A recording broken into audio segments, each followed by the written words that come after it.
नमस्कार, मी श्वेता. साम टीव्हीच्या महाराष्ट्र कॉलिंग या कार्यक्रमात आपल्या सगळ्यांचं मनापासून स्वागत. असं का होतं याच्या आता चौथ्या भागामध्ये आपल्या सगळ्यांचं मनापासून स्वागत आहे. आपण खरं तर आयुष्यातल्या विविध घटनांविषयी जाणून घेतो आणि आपल्याला मार्गदर्शन करण्यासाठी आपल्यासोबत स्टुडिओमध्ये आहेत सुप्रसिद्ध राजज्योतिष यांत्रिक श्री माधव गुरुजी. सगळ्यात आधी आपण त्यांची ओळख करून घेऊयात. नमस्कार गुरुजी. साईराम. आदेश. आपण चर्चेला सुरुवात करणार आहोतच, पण त्याआधी गुरुजींची ओळख मी आपल्याला करून देऊ इच्छिते. श्री माधव गुरुजी यांनी शुक्राचार्य ॲस्ट्रॉलॉजी सेंटर दिल्ली मार्फत त्यांनी ज्योतिषशास्त्रांचा विविध शाखांचा तब्बल 16 वर्षांचा अभ्यासक्रम पूर्ण करून राजज्योतिष यांत्रिक ही पदवी संपादित केली आहे. एक गोष्ट आवर्जून नमूद करण्यासारखी आहे ती म्हणजे हा प्रदीर्घ अभ्यासक्रम पूर्ण केलेले महाराष्ट्रामध्ये फक्त 7 व्यक्ती आहेत आणि श्री माधव गुरुजी हे त्यापैकीच एक आहेत. श्री माधव गुरुजी हे रायगड जिल्ह्यातील असून त्यांच्या घराण्याला ज्योतिष विद्याशास्त्रांची 7 पिढ्यांची परंपरा आहे आणि श्री माधव गुरुजी हे 7वे वंशज असून हे कार्य आणि घराण्याची ज्योतिषशास्त्रांची परंपरा ते खूप छान पद्धतीने पुढे चालवतात. तसंच श्री माधव गुरुजी हे कायद्याचे पदवीधर सुद्धा आहेत. प्रतिभा ॲस्ट्रॉलॉजी रिसर्च सेंटर हे पनवेल आणि दादर इथं असून श्री माधव गुरुजी या दोन्ही सेंटरवर आपली सेवा पुरवत असतात. तसंच श्री माधव गुरुजी यांना भेटण्यासाठी आपण पनवेल या सेंटरवर सोमवार, मंगळवार, शुक्रवार या दिवशी तर प्रत्येक शनिवार आणि रविवारी शिवाजी पार्क दादर इथं गुरुजींना भेटू शकता. तसंच श्री माधव गुरुजी यांचं मार्गदर्शन आता आपल्याला पुण्यात सुद्धा मिळणार आहे. त्यामुळे ज्यांना कोणाला गुरुजींना भेटायचंय त्यांनी खाली जो क्रमांक दिला त्यावर नक्कीच संपर्क साधा. पुण्याची तारीख 12, 13, 14 मे ही असणार आहे. नक्कीच आपली अपॉइंटमेंट बुक करू शकता. याशिवाय गिरनार यात्रा, दत्तपीठ, नर्मदा परिक्रमा, चारधाम यात्रा अशा धार्मिक यात्रा श्री माधव गुरुजी हे नियोजित करत असतात. तर आपण सुद्धा याचा लाभ घेऊ शकता. स्वतः श्री माधव गुरुजी यांच्यासोबत आध्यात्मिक साधनेसह तुम्ही सुद्धा धार्मिक यात्रेचा लाभ घेऊ शकता. यासाठी सुद्धा खाली जो क्रमांक दिला त्यावर नक्कीच संपर्क करा. आणि गुरुजींचं आणखीन एक वैशिष्ट्य आहे ते म्हणजे गुरुजींची राधेय फाउंडेशन नावाची बहुउद्देशीय ट्रस्ट आहे. तसंच गुरुजींचं शिक्षण क्षेत्रात सुद्धा मोठं योगदान आहे. बाबा इंटरनॅशनल नावाची CBSE स्कूल कर्जत इथं आहे आणि गुरुजी त्याचे प्रेसिडेंट सुद्धा आहेत. चला तर मग आजच्या विषयाला सुरुवात करूयात. आपल्या आयुष्यात अनेक घटना घडत असतात, त्यामागचा अर्थ नेमका काय हेच आपण गुरुजींकडनं जाणून घेणार आहोत. त्यामुळे अर्थात पहिल्या प्रश्नाला सुरुवात करूयात. गुरुजी, सगळ्यांचा आवडता खरं तर विषय याचं काय होतं आणि याच्या पुढच्या भागामध्ये आपण पोहोचलेलो आहे. एक कर्मावर आपलं आयुष्य चालतं असं नेहमी तुम्ही म्हणता. तर कर्मगती सत्य आहे, कर्म सत्य आहे, तरी सुद्धा माणसांकडनं चुका होतात. मग असं नेमकं का होतं? मॅडम, खूप म्हणजे की असं जे आपण म्हणतो ना की बोली भाषेमध्ये एक म्हणे की ज्ञानवाची मेघ इथेच आहे. म्हणजे की प्रत्येक गोष्ट जी आहे की आपले ग्रह, तारे, नक्षत्र यांच्याबरोबर सगळं आपलं भविष्य जरी म्हणजे की बांधलेलं असलं तरी हे संपूर्ण भविष्य गुंफत असताना हे पूर्णपणे कर्माच्या कंकोऱ्यामध्ये गुंफलेलं आहे. आता आहे ना, जो प्रश्न की असं का होतं आहे आपल्या मनामध्ये प्रश्न पडतो, तो प्रश्न फक्त आपल्याला नाही पडलेला, आपल्या अगोदर कितीतरी लोकांना हा प्रश्न पडला आहे की असं का होतं. आता प्रत्येकाच्या आयुष्यामध्ये असं का होतं त्याच्या पाठीमागची समस्या वेगळी आहे. धृतराष्ट्राने कृष्णाला विचारलेला प्रश्न आहे की धृतराष्ट्र म्हणतो की मला 100 पुत्र होते, म्हणजे 100 कौरव धृतराष्ट्राला होते आणि 100 पुत्र असताना सुद्धा आज ज्या वेळेला म्हणजे की पुढे माझा मृत्यू बघतोय त्यावेळेला मला अग्नी द्यायला माझा एकही पुत्र नाही आहे. म्हणजे जे माझं पुढे जे अंत्ययात्रा होणार आहे माझी किंवा अंत्यसंस्कार जो होणार आहे तो पूर्णपणे एक लावारीसारखा होणार आहे की माझं कोणी नाही त्याच्यामध्ये. तर मला जेवढे माझे जन्म आठवतात त्या जन्मामध्ये मी एवढं कुठेही पाप केलेलं नाही. मला एवढं निश्चित माहिती की हे कर्माचं फळ आहे. पण मग जर हे कर्माचं फळ आहे तर मग असं कुठलं कर्म आहे की ज्याचं मला हे फळ मिळतं आहे. त्याच्याला श्रीकृष्ण परमात्मा म्हणतात की तुला जे जन्म आठवतात त्याच्या अगोदर पण तुझे जन्म आहेत म्हणजे. आणि मग ते त्यांना एक व्हिज्युअलाइज करून, जसं आपण मूवी दाखवतो तसं त्यांना व्हिज्युअलाइज करून दाखवतात. आणि त्याच्यामध्ये धृतराष्ट्र बघतो की एका जन्मामध्ये तो पारधी होता, म्हणजे पक्षी पकडणारा होता. आणि पक्षी पकडायला गेलेला असताना एका झाडावरती सुंदर अशी पक्ष्यांची जोड्या बसलेल्या होत्या, जोडपी बसलेली होती आणि त्यांनी 100 अंडी टाकलेली होती त्या झाडावरती. ह्यांनी गेल्यावर काय केलं की ते संपूर्ण झाडच पेटवून टाकलं. तर झाड पेटवून टाकल्यानंतर ते पक्षी तिकडनं उडून गेले. त्यांच्याबरोबर असलेल्या पक्षींनी म्हणजे त्याही उडून गेल्या. परंतु त्या गर्मीने त्यांचे डोळे जे आहेत ते पूर्णपणे म्हणजे की हाळा बसले आणि ते आंधळे झाले. त्याप्रमाणे म्हणजे की धृतराष्ट्र या जन्मी आंधळा निर्माण झाला. त्या पक्षिणींचे डोळे गेले म्हणून गांधारीला डोळे होते तरीसुद्धा पतिव्रता म्हणून तिने संपूर्ण स्वतःची दृष्टी बांधून घेतली की तिने त्याच्यानंतर डोळ्यावरची पट्टी काढली नाही आणि एक अंध म्हणून आयुष्य जगलं. आणि त्याचबरोबर त्या पक्ष्यांची जी 100 अंडी होती ती 100 अंडी जळून गेली. मग ते पक्षी जसे लावारीस झाले किंवा त्यांची 100 अंडी असताना सुद्धा त्यांचे पुत्र किंवा त्यांचं काही उरलं नाही पुढे. तर त्याप्रमाणे तो जो श्राप आहे ते जे कर्माचं बंधन आहे ते कर्माचं बंधन धृतराष्ट्राबरोबर होतं. आणि श्रीकृष्ण परमात्मा ते दाखवतात की बघ हे कर्म तुझं आत्ता चालू झालं. जेव्हा तुझा पुण्याचा भाग संपला, आज मध्ये एवढे जन्म झाले आले, त्या प्रत्येक जन्मामध्ये तू काही ना काही पुण्य करत गेला, तसं तू काही ना काही पापसुद्धा करत गेला. आणि जसं तुझं इक्वल झालं की तुझं पुण्य खाली जायला लागलं आणि पाप वरती यायला लागलं, त्यावेळेला मात्र तुझ्या कर्माची गती चालू झाली आणि हे कर्माचं फळ जे आहे ते तुला भोगायला आलं. एक्झॅक्टली माणसाच्या बाबतीत असं असतं. आता कर्मगती सत्य आहे, म्हणजे एखादा माणूस कर्म सत्य आहे, आपण म्हणतो कर्म करायलाच पाहिजे, कर्म केल्याशिवाय काही नाही. आणि ॲस्ट्रॉलॉजीसुद्धा कर्मप्रधानता आहे की तुम्हाला हे करायलाच पाहिजे, याबद्दल काही वाद नाही. देवाने सुद्धा अर्जुनाला सांगितलं की तुला करायचं, युद्ध तूच करायचं आहे. म्हणजे कर्म जे आहे ते कर्म आपण करायचं, परंतु ते कर्म करत असताना त्या कर्माचे दोष आपण नक्की जाणून घेतले पाहिजेत.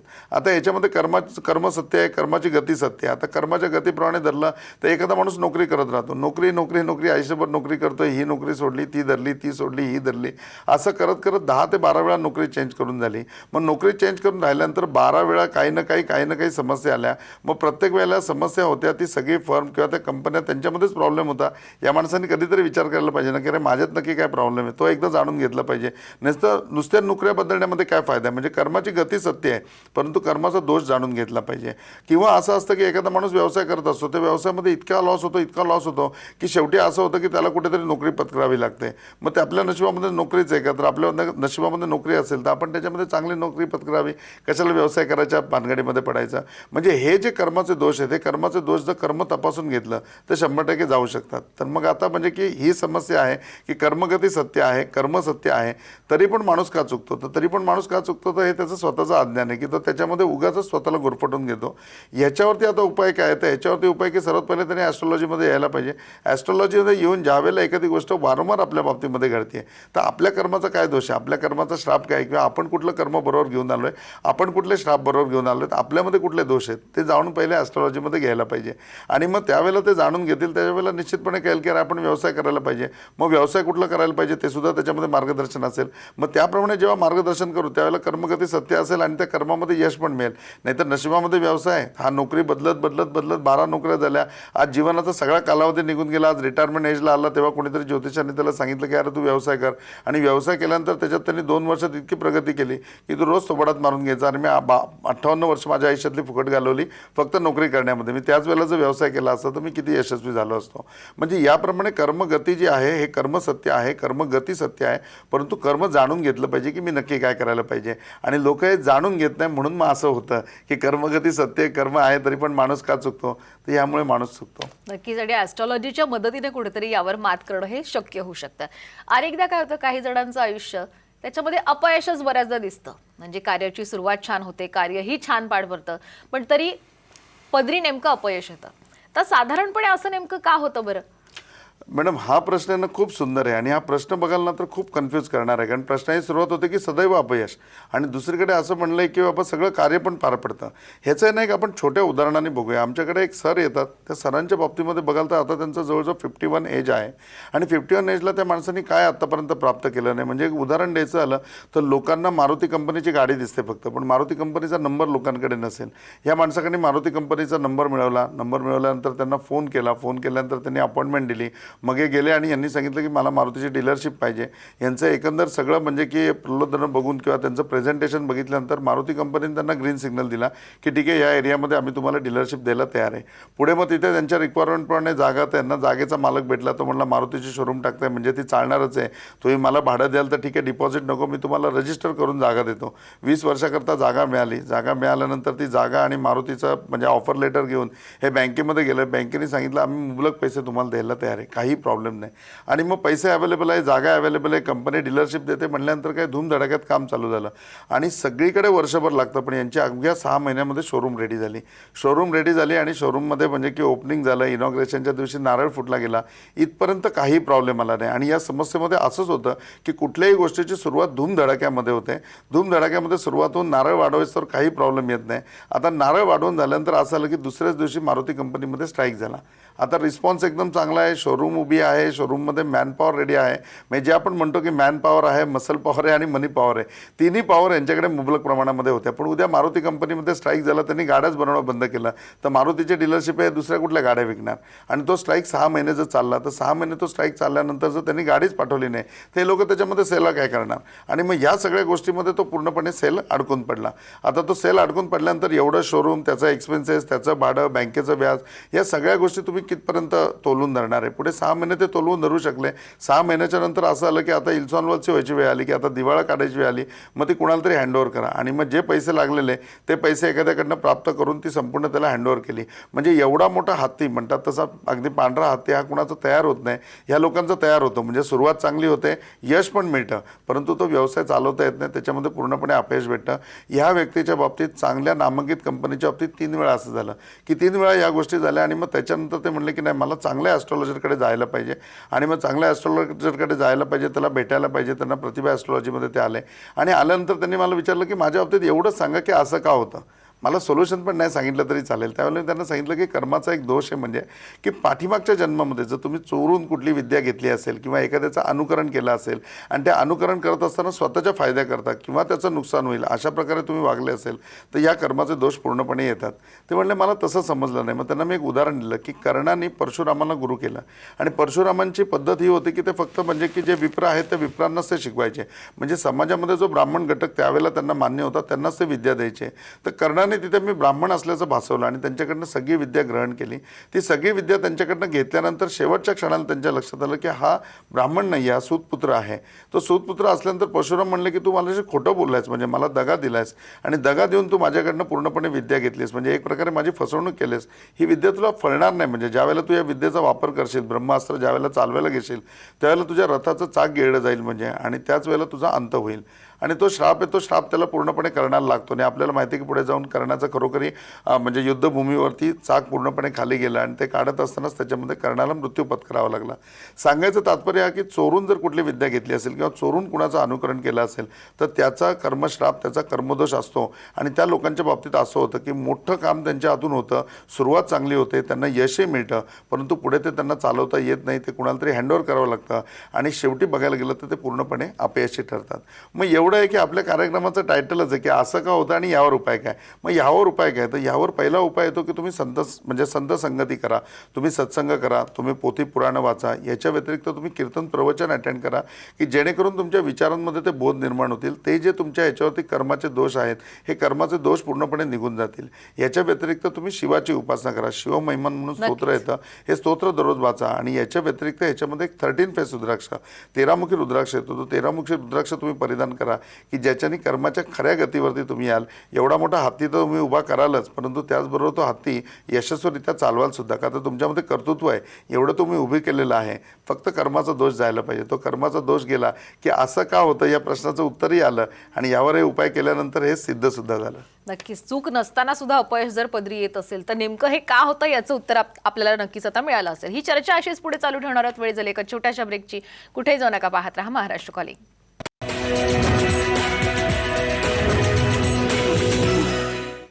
ब्रेक नंतर आपल्या सगळ्यांचं स्वागत. असं का होतं आयुष्यात हे आपण जाणून घेतोय. विविध प्रश्नांवर आपण चर्चा करतोय. पुन्हा एकदा गुरुजीशी आपण चर्चा करूयात. गुरुजी, आता हे तर झालं कर्माबद्दल. आता थोडंसं विचारायचं असं की सगळ्यांचं सगळं चांगलं करून, भलं करून सुद्धा एक कुणी आपलं चांगलं म्हणत नाही अशी तक्रार अनेकांची असते. असं नेमकं काय होतं आणि मग ह्याच्यावर उपाय आहेत का? अनेकांची म्हणजे प्रत्येक 5 पत्रिकेमागे 6व्या पत्रिकेमध्ये हेच असतं की अहो मी एवढा चांगला आहे ना आणि एवढं सगळ्यांचं भलं करतो, वाईट विचारसुद्धा करत नाही. आणि माझी मानसिकता बघाल ना तर अक्षरशः जर गाडीखाली कुत्र्याचं पिल्लू आलं ना तर मला घरी 2 दिवस जेवण जात नाही, इतका मी म्हणजे की पूर्णपणे इमोशनल आहे. आणि असं असताना एवढं सगळ्यांचं करून माझ्याच वाट्याला का असं येतं, म्हणजे तर असं का होतं हा प्रश्न प्रत्येकजण विचारतो की सगळ्यांचं भलं करून सगळ्यांच्या मनासारखं वागून माझ्या वाट्याला का असं येतं. आपल्याला अनेक कार्यक्रमामध्ये आपण या प्रश्नाचं उत्तर दिले की तुमच्या आयुष्यामध्ये समस्या का आहेत. तर या ऋषीमुनींनी 5000 वर्षापूर्वी या सगळ्या गोष्टीचा अभ्यास केला आहे. आणि त्या अभ्यास करत असताना त्यांनी एक गोष्ट प्रत्येक ठिकाणी म्हणजे की नोटिफाय केलेली आहे, प्रत्येक ठिकाणी त्यांनी एक गोष्ट लिहून ठेवलेली आहे. ती गोष्ट अशी लिहून ठेवली आहे की इमोशनल अँड रिस्पॉन्सिबिलिटी, म्हणजे तुमच्या भावना आणि जबाबदाऱ्या या तुम्ही ऑलवेज म्हणजे की कंट्रोलमध्ये ठेवायला पाहिजेत. कधी कधी असं होतं ना की त्या मदतीचा सुद्धा ऱ्हास होतो. म्हणजे तुम्ही वारंवार मदतच करताय तर समोरच्या माणसाला म्हणजे की ते म्हणजे टेक इट इझी होऊन जातं किंवा समोरच्या माणसाची ती अपेक्षा होऊन जाते तो तुम्हाला गृहीत धरायला लागतो की हां तुम्ही जबाबदारी म्हणजे की घेणारच आहात, तुम्ही मदत करणारच आहात आणि त्याच्यामुळे तुम्ही जबाबदारी म्हणजे की घेऊन सुद्धा तुमची किंमत राहत नाही. किंबहुना तुमच्या भावना प्रत्येक वेळेला अशा व्यक्त होतात ना की लोकांना आता समजतं हां आता हिच्या डोळ्यामध्ये पाणी येणार, आता हिचं रडणं चालू होणार, मग ती रडक्या स्वरामध्ये बोलणार काळजी घ्या म्हणून. तर ह्या गोष्टी ज्या होतात ना त्या गोष्टींचं म्हणजे तुमच्या इमोशन्स आहेत, तुम्ही खरोखरी कुठलाही नाटकी भाव आणत नाही किंवा खरोखरी तुम्ही मदत करत असता म्हणजे, परंतु त्या मदतीची किंमत राहील ह्याच प्रमाणामध्ये करा. तर सर्वात पहिले असं का होतं ना याचं उत्तर पहिलं हे आहे म्हणजे की तुम्हाला जर प्रत्येक ठिकाणी एवढं करून तुम्हाला किंमत मिळत नसेल तर तुम्ही वारंवार ती गोष्ट करताय की आता लोकांना त्याची कदर राहिली नाही, लोक तुम्हाला गृहीत धरायला लागलेत. तर सर्वात पहिली गोष्ट म्हणजे ना की तुम्ही अवॉइड करायला पाहिजे म्हणजे आणि थोड्याशा इमोशन्स आणि जबाबदाऱ्या म्हणजे भावना आणि जबाबदाऱ्या या दोन्ही गोष्टी तुम्ही कंट्रोलमध्ये ठेवायला पाहिजेत. विनाकारण जबाबदाऱ्या घेण्याचं बंद करून टाकलं पाहिजे आणि विनाकारण प्रत्येक गोष्टीवरती इमोशनली म्हणजे की रिॲक्ट होणं हे सुद्धा बंद करायला पाहिजे. इमोशन्स तुमच्याकडे ठेवा, जबाबदाऱ्या पण तुम्हाला जेवढ्या आहेत ना तेवढ्याच घ्या. उगाच भारंभार जबाबदाऱ्या नका घेऊ, हे पहिलं याचं उत्तर आहे. दुसरं उत्तर आहे की अशा समस्या घडतात म्हणजे याच्या पाठीमागे सुद्धा कर्माचा दोष असतो. कर्माचा दोष असा असतो की जसं कर्म जे आहे ना म्हणजे की जसं करत असताना त्याच्यामध्ये काही चुकीमुळे ते पूर्णपणे कलंकित झालेलं असतं. जसं द्रोणाचार्य त्यांच्या आयुष्यामध्ये खूप पुण्य होतं, परंतु द्रुपद हा त्यांचा मित्र होता म्हणजे द्रुपद राजा त्यांचा मित्र होता. हे दोघंही एकाच आश्रमामध्ये शिकले आणि भारद्वाज ऋषी हे म्हणजे की यांचे तर वडीलच होते द्रोणाचार्यांचे, परंतु त्यांच्याच आश्रमामध्ये हे दोघंही जण शिकत होते. म्हणजे द्रुपद राजा त्यांचा शिष्य होता, दोघंही जण वर्गमित्र. ज्यावेळेला इथून पुढे म्हणजे की त्या गुरुकुलमधनं बाहेर पडायची वेळ आली त्याच्यावेळेला द्रुपदनी विश्वामित्र यांना सांगितलं पूर्णपणे द्रोणाचार्यांना की तुला आयुष्यात कधी गरज लागली तर माझ्याकडे मी तुला नक्की मदत करीन म्हणून. आणि मग तो त्या ठिकाणी गेला, त्याच्या पुढे तो राजा झाला आणि राजा झाल्यानंतर पंचाळ नगरीचा आपला मित्र राजा आहे आणि आपल्यावरती अक्षरशः अन्न दशा आली म्हणून द्रोणाचार्य त्याच्याकडे गाय मागायला गेले की मला दानामध्ये गाय दे. परंतु द्रोणाचार्यांची अवस्था बघून द्रुपदनी सांगितलं नाही म्हणून मी काय याला ओळखत नाही आणि मी काय दान देणार नाही. म्हणजे त्या एका गोष्टीवरती द्रोणाचार्य एवढे रागावले की पुढे मग ते कृपाचार्यांकडे गेले, कौरव पांडव त्यांच्या आश्रमामध्ये आले, त्यांना त्यांनी युद्धामध्ये पूर्णपणे प्रवीण केलं आणि त्यांची परीक्षा घेण्याकरता त्यांनी सांगितलं की तुम्ही द्रुपदवर जाऊन राज्य म्हणजे की पूर्णपणे स्वारी करा आणि त्याला बंदी बनवून आणा. मग त्याप्रमाणे कौरव पांडव गेले, द्रुपदला बंदी बनवून आणलं. बंदी बनवून आणल्यानंतर त्याला खूप शिव्याश्राप दिले आणि मग त्याच्यानंतर द्रोणाचार्य म्हणले की आता तू तुझ्या राज्याची आणि राज्यपदाची माझ्याकडे भीक माग, मी जर ते तुला भिकेमध्ये दिलं तरच तू राजा राहशील. आणि मग इतक्या प्रकारे द्रुपदचा अपमान केला की तो अपमान करून घरी गेला आणि घरी गेल्याच्या नंतर त्यांनी यज्ञ केला की या द्रोणाचार्याचा पूर्णपणे विनाश होण्याकरता शक्ती निर्माण होऊ दे. ज्या यज्ञामधनं पहिलं कोण जन्माला आलं तर द्रौपदी निर्माण आली, द्रौपदीचा त्याच्यामध्ये जन्म झाला आणि त्याच हवनामधनं त्याच्या पुढे जर कोण जन्माला आला असेल तर त्या हवनामध्ये त्याच्या पुढे जन्माला जे आले तो दुष्टद्युम्न जन्माला आला की ज्याच्या द्रोणाचार्यांचा मृत्यू झाला. आणि ह्याच द्रौपदीमुळे पुढे ती पांडवांनी वैरली गेली आणि पूर्णपणे कौरव कुळाचा पूर्णपणे नाश झाला. म्हणजे एखादी गोष्ट ज्यावेळेला ही अशी आपल्या हातून घडते त्याच्यावेळेला त्याचा जो परिणाम असतो तो इतक्या मोठ्या प्रमाणामध्ये घडलेला असतो की त्याचं सगळं पाप हे आपल्यावरती येतं म्हणजे. आणि ते पाप ज्यावेळेला पुढच्या जन्मामध्ये येतं त्यावेळेला असं होतं की तुमच्याकडे भरपूर इमोशन्स आहेत, तुम्ही सगळ्यांच्या जबाबदाऱ्या पार पडताय, तुम्ही सगळ्यांचं भलं करताय, पण त्याच्यामध्ये तुमची किंमत राहत नाही म्हणजे. तर मग असं कुठल्याही प्रकारचं कृत्य आपल्या हातून घडत असेल की आबा आपण करतोय आणि तरी पण आपल्या जबाबदाऱ्या आपण म्हणजे की पार पडत असताना सुद्धा आपल्याला किंमत मिळत नाही आहे किंवा आपल्याकडे सगळेजण दुर्लक्ष करतायत किंवा आपल्यामध्ये खरोखरी एवढ्या भावना आहेत की त्या सगळ्या करत असताना आपण सगळ्यांचं भलं करतोय पण भलं करत असताना सुद्धा आपल्याबद्दल कोणी चांगलं म्हणत नाही आहे. तर कुठेतरी जाऊन बघा की सर्वात पहिली गोष्ट म्हणजे की आपली संगत चुकीची असेल. दुसरी गोष्ट म्हणजे की असा भाग आपल्यामध्ये झालेला असेल की आपल्या हातून पाठीमागच्या जन्माने असं कृत्य झालेलं आहे. त्या कृत्याकरता सर्वात पहिली गोष्ट आपण म्हणजे की जसं विमोचन असतं तसं विमोचनार्थ काहीतरी साधना करायला पाहिजे, काहीतरी उपासना करायला पाहिजे. आणि याच्यामध्ये जर प्रामुख्याने तुम्ही बघितलं तर याच्यामध्ये शिव उपासना खूप लाभदायक आहे. दररोज आपण म्हणजे की शंकराच्या पिंडीवरती जाऊन म्हणजे त्या ठिकाणी जल अर्पण करायला पाहिजे. हे जल जर तुम्ही अर्पण केलं तर त्याप्रमाणे निर्मळ जलापर्यंत आपली पूर्णपणे काया किंवा आपलं व्यक्तिमत्व आहे ते पूर्णपणे निर्मळ होईल. दुसरी गोष्ट म्हणजे की याच्यामध्ये 10मुखी रुद्राक्ष येतो, 10 फेस रुद्राक्ष येतो. हा 10मुखी रुद्राक्ष तुम्ही परिधान करू शकता. हा कर्माच्या दोषावरतीच प्रॉपर येतो. दशम स्थान हे कर्मस्थान आहे आणि मग त्याप्रमाणे दशमचा तुम्ही ज्या वेळेला रुद्राक्ष धारण करता, 10मुखी रुद्राक्ष धारण करता त्याच्या वेळेला सर्वात पहिले काय होतं तर तुमच्या इमोशन्स म्हणजे तुमच्या भावना आणि जबाबदाऱ्या ह्या पूर्णपणे कंट्रोलमध्ये येतात. तुम्ही कुठे कसं रिॲक्ट व्हायचं हे पूर्णपणे कंट्रोल केलं जातं आणि हे ज्या वेळेला कंट्रोल केलं जातं त्यावेळेला निश्चितपणे लोक तुम्हाला आता मानायला लागतात, लोक तुम्हाला रिस्पेक्ट करायला लागतात. आणि ही जी समस्या आहे की मी सगळ्यांचं भलं करून सुद्धा मला कोणी चांगलं म्हणत नाही तर लोक तुम्हाला चांगलं म्हणायला लागतात आणि याचा खरोखरी तुम्हाला अनुभव येईल. फक्त पहिली गोष्ट ही आहे म्हणजे की या सांगितलेल्या उपासना तुम्हाला करायला पाहिजेत. आणि दुसरी गोष्ट म्हणजे याच्या व्यतिरिक्त ज्यावेळेला इमोशन्स आणि या तुमच्या कंट्रोलमध्ये येतील रिस्पॉन्सिबिलिटी त्यावेळेला तशा कंट्रोलमध्येच कायम ठेवायला पाहिजेत. नाही तर एकदा असं ऐकलं आणि दुसऱ्या प्रसंगामध्ये पुन्हा पहिल्यासारखं चालू केलं तर पुन्हा तीच पुण्यघटना तुमची चालू राहील. जसं काही जणांचं गुरुजी असतं की सगळं उत्तम असतं, पण तरी सुद्धा ना मानसिकता कुठेतरी कमकुवत असते. म्हणजे सतत भीती वाटत राहते, सतत आपला जीव जाईल का असं वाटतं, जीव घ्यावासाही अनेकांना वाटतो. असं नेमकं का होतं आणि मग त्याच्यावर उपाय काय?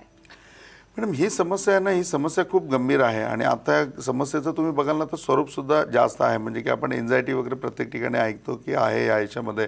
आणि हा जो प्रॉब्लेम आहे ना, हा ज्यांचं प्रोफेशन आहे म्हणजे प्रॉपरली डॉक्टर आहेत, वकील आहेत किंवा क्लास 1 ऑफिसर आहेत, मोठ्या मोठ्या पोस्टवरती आहेत किंवा एखादा अधिकाराची जागा जे हँडल करतायत किंवा एखादी जबाबदारीची जागा जी हँडल करतायत, त्यांच्या बाबतीमध्ये असंच होतं. म्हणजे की त्यांना असं वाटतं की नको म्हणून आपण कुठेच जायला नको किंवा घराच्या बाहेर पडायला नको, आज आपण कामावर जायला नको, असं करत करत 15 दिवस ते घरामध्येच बसून राहतात. म्हणजे किंवा दररोज कोर्टामध्ये जायचं आलं की त्या वकिलाला असं वाटतं की तो आपण म्हणजे की कोट घालायलाच नको, तो कोर्टच्या जवळ जातो, कोट तसाच ठेवतो, पुन्हा डायनिंग टेबलवर येतो, पुन्हा बसतो आणि मग ती वेळ निघून जाते आणि मग तो घरातच राहतो. अशी समस्या खूप जणांना हँडल म्हणजे की सगळ्यांच्या वाटेला येते.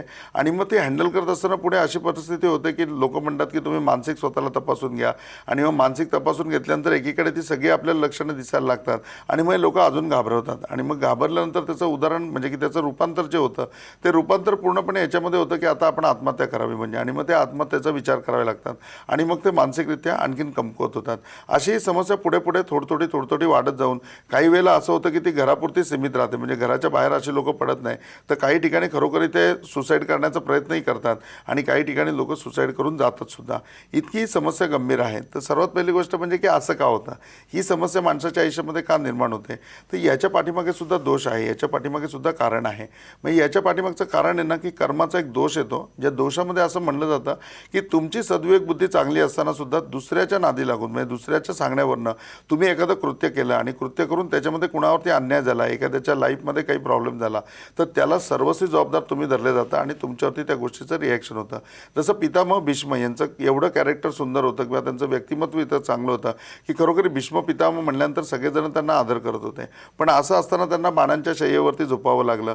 मग त्यावेळेला त्यांनी कृष्णाला प्रश्न विचारला की माझ्या बाबतीत असं का झालं, असं का होतं माझ्या बाबतीमध्ये की मला याच्यावरती झोपावं लागलं, मी असं काय पाप केलं आहे. त्यावेळेला तो त्यांना आठवण करून देतो की बघा, ज्या वेळेला म्हणजे की सत्यवतीने सांगितलं की माझ्या दोन्ही मुलांचं लग्न करायचं आहे, तर काशी नरेशच्या तिन्ही मुली त्यांच्या स्वयंवरातून तू उचलून आण. आणि त्यावेळेला तुम्ही स्वतःची सद्विवेक बुद्धी असताना सुद्धा काशी नरेशच्या तिकडे गेले, त्या स्वयंवरामध्ये पूर्णपणे धुमाकूळ घातला, युद्ध केलं, त्याच्या तिन्ही मुली उचलून आणल्या. त्याच्यामधल्या एका मुलीनी म्हणजे की जी अंबा होती, त्या अंबाने सांगितलं की नाही, माझं दुसऱ्या राजाबरोबर प्रेम आहे, मनस्वी मी त्याला ॲक्सेप्ट केलं, तर मला त्याच्याकडे पाठवा. तुम्ही त्याच्याकडे पाठवलं, मग त्यांनी तिला ॲक्सेप्ट केलं नाही, मग ती परत आली आणि परत आल्यानंतर ती म्हणली की आता माझ्याशी तुम्ही लग्न करा म्हणून, कारण तुम्ही मला इकडे पळवून आणलेले, तर तुम्ही जबाबदार आहे. पुढे भीष्माने युद्धाला म्हणजे तिला त्या ठिकाणी लग्नाला नकार दिला आणि लग्नाला नकार दिल्यानंतर तिने सांगितलं की नाही, मी पुन्हा जन्माला येईन, मी युद्ध करीन आणि तुमचा त्याच्यामध्ये जीव घेईन. त्याप्रमाणे अंबाने देह सोडला, पण परत ती जन्माला आली आणि त्याच्यामध्ये पूर्णपणे भीष्मांचा घात झाला. तर अशा प्रकारे पाठीमागच्या जन्मामध्ये तुम्ही जे कर्म केलेलं असतं की ज्या कर्मामध्ये तुमची सद्विवेक बुद्धी जागृत असते, तरी सुद्धा तुमच्या हातून जे कर्म घडतं की त्याच्यावर दुसऱ्यावर अन्याय झालेला असतो, त्या कर्माचा दोष तुम्हाला पूर्णपणे येतो. आणि आत्ता प्रोफेशनमध्ये तुम्ही फिट आहात, तुमची कॉन्फिडन्स लेवल चांगली आहे, असं असताना सुद्धा या कर्माच्या फेऱ्यामध्ये तुम्ही अडकले जाता, तुम्ही मनाने कुमकुवत होता, तुम्हाला बाहेर जावं असं वाटत नाही, कर्म करावं असं वाटत नाही आणि मग त्याच्यामध्ये अडकून या स्टेप येतात. याच्यावर सुद्धा ॲस्ट्रॉलॉजीमध्ये उपाय आहेत आणि याच्यावर प्रभावी उपाय म्हणजे 14 मुखी रुद्राक्ष तुम्ही परिधान करू शकता. आणि याच्या व्यतिरिक्त दुसरी याच्यावरती हनुमंतरायांची उपासना करू शकता. डेली 11 म्हणजे की रुद्र म्हणजे सर्वात प्रिय असलेली रुईची जी माळ आहे, त्या रुईच्या 11 पानांची म्हणजे एकादश रुद्र म्हणून 11 पानांची माळ करून डेली तुम्ही मारुतीला ही परिधान करायचे. म्हणजे त्याच्याने या समस्येमधून खूप लवकर तुम्ही बाहेर निघाल आणि तुमची कॉन्फिडन्स लेवल पण चांगली राहील. नक्कीच. धन्यवाद. खरंच खूप छान तुम्ही मार्गदर्शन केलं. गुरुजींचं असंच मार्गदर्शन तुम्हाला सुद्धा हवं असेल तर नक्कीच पुण्याची तारीख लिहून घ्या, 12, 13, 14. याशिवाय पनवेल आणि दादर इथे सुद्धा तुम्ही गुरुजींना भेटू शकता. धन्यवाद गुरुजी, इथे आलात, मनापासून धन्यवाद. साईराम, आप सबकी भली करे. गुरु गोरक्षनाथ आप सबकी भली करे. आप सबका जीवन मंगलमय हो. ओम साईराम. यानंतर महाराष्ट्र कॉलिंगमध्ये वेळ झाली इथेच थांबण्याची. आपण कुठेही जाऊ नका, पाहत रहा साम टीव्ही.